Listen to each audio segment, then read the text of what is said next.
আমি নাচের স্কুলে পড়তে পারলাম না? অবশ্যই পারো। নির্মম হত্যাকাণ্ড। ঝিলিকের স্বামী সাপিউল্লাহ ওরফে মহব্বত পেটের ব্যথা নিয়ে সেই হাসপাতালে ৮ম তলায় একটি কেবিনে ভর্তি ছিলেন। স্বামী সংসারের টানে রূপালীর জগৎ ছেড়ে দেয়া ঝিলিক হাসি মুখে স্বামীর সেবা করছিল। এমনকি শুক্রবার সকালে ও হাসপাতালে বিল দেওয়ার জন্য স্বজনদের কাছ থেকে ১৬,০০০ টাকা ধার চেয়েছিলেন তিনি।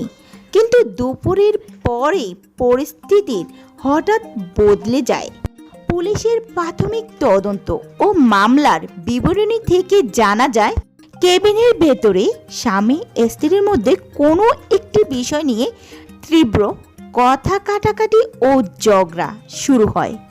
ঝিলিকের পরিবারের স্পষ্ট অভিযোগ, ওই ঝগড়ার এক পর্যায়ে ক্ষোভের বশে স্বামী সাপিউল্লাহ নিজেই ঝিলিককে বারান্দা থেকে ধাক্কা দিয়ে নিচে ফেলে দেন।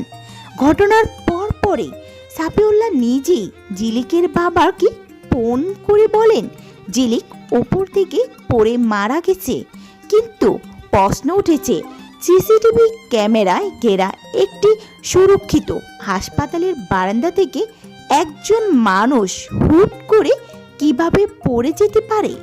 এই ঘটনায় ঝিলিকের বড় ভাই মোজাম্মেল হক ধানমন্ডি মডেল থানায় একটি মামলা দায়ের করেন।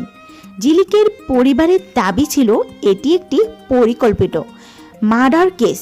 তবে পুলিশ প্রাথমিকভাবে আত্মহত্যা প্ররোচনার অভিযোগ মামলাটি রেকর্ড করেছে।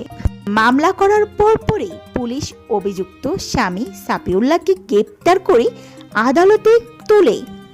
আদালতে তার একদিনের রিমান্ড মঞ্জুর করা হয়। রিমান্ডে জিজ্ঞাসাবাদ শেষে বর্তমানে তাকে জেল হাজতে পাঠানো হয়েছে।